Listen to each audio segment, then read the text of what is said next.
اللہ بہت رحیم ہے، وہ تو ہمارے ٹوٹنے سے پہلے ہی ہماری دعائیں سن لیتا ہے۔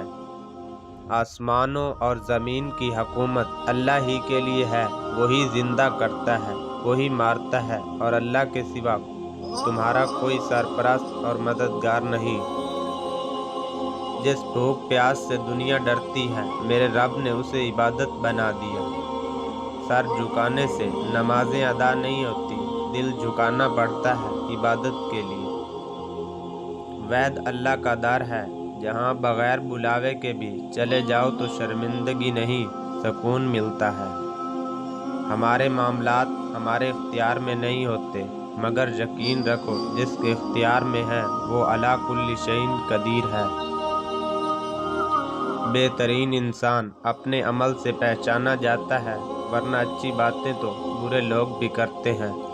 بات نیت کی ہوتی ہے، کوئی کعبہ سے بھی خالی ہاتھ لوٹتا ہے اور کوئی گھر بیٹھے رب کو پا لیتا ہے۔ معلوم نہیں گناہ کتنے ہیں، لیکن اے رب اس رمضان کے صدقے بخش دے، آمین۔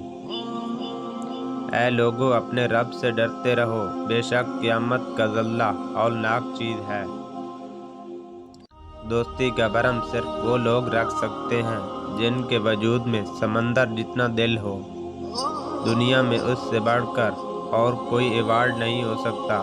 لوگ آپ کی تربیت کی وجہ سے آپ کے والدین کی تعریف اور عزت کریں۔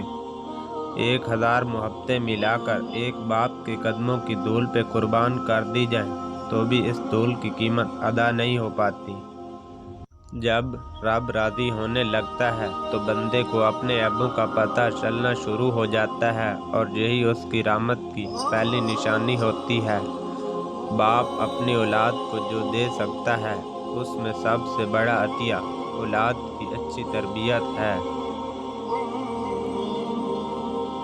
باپ وہ پہلا مرد ہوتا ہے جس کی محبت بیٹی ساری زندگی اپنے دل میں بسا کر رکھتی ہے، اور یہی وہ پہلی محبت ہے جسے عورت ساری زندگی نہیں بھلا پاتی۔